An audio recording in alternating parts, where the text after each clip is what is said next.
ಕೊಡಗಿನಲ್ಲಿ ಮಹಿಳೆಯ ಮೇಲಿನ ಅತ್ಯಾಚಾರ ಖಂಡನೀಯ. ಇದು ನಾಚಿಕೆಗೇಡಿತನ ಅಂತ ವಿಧಾನ ಪರಿಷತ್ನ ಬಿಜೆಪಿ ಸದಸ್ಯ ಸಿಟಿ ರವಿ ಟ್ವೀಟ್ ಮಾಡಿದ್ದಾರೆ. ಇದು ರಾಷ್ಟ್ರದ ಪ್ರತಿಷ್ಠೆ ಹಾಗೂ ಮೌಲ್ಯಗಳ ಮೇಲಿನ ಕಳಂಕ. ಆರೋಪಿಗಳ ವಿರುದ್ಧ ತ್ವರಿತ ಕಠಿಣ ಕ್ರಮ ಕೈಗೊಳ್ಳಬೇಕು. ತಡ ಮಾಡದೆ ನ್ಯಾಯ ದೊರಕಿಸಿಕೊಡಲು ಸರ್ಕಾರಕ್ಕೆ ಆಗ್ರಹಿಸಿದ್ದಾರೆ ಸಿಟಿ ರವಿ. ಟ್ವೀಟ್ನಲ್ಲಿ ಒತ್ತಾಯವನ್ನು ಮಾಡಿದ್ದಾರೆ ಸಿಟಿ ರವಿ.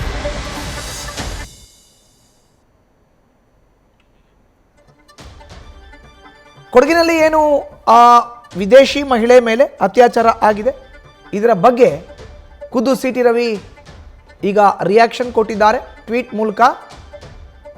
ಕೊಡಗಿನಲ್ಲಿ ಮಹಿಳೆಯ ಮೇಲಿನ ಹಲ್ಲೆಗೆ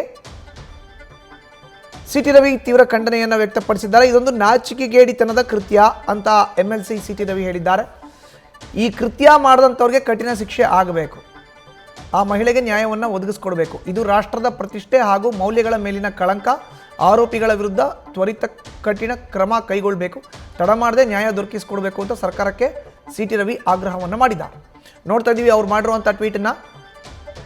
ಆ ಮಹಿಳೆಗೆ ನ್ಯಾಯವನ್ನು ಒದಗಿಸ್ಕೊಡ್ಬೇಕು, ಕಳಂಕಿತರಿಗೆ ಕಠಿಣ ಶಿಕ್ಷೆ ಕ್ರಮ ಆಗಬೇಕು ಅವ್ರ ವಿರುದ್ಧ ಅಂತ ಸರ್ಕಾರಕ್ಕೆ ಒತ್ತಾಯವನ್ನು ಸಿಟಿ ರವಿ ಮಾಡಿದ್ದಾರೆ.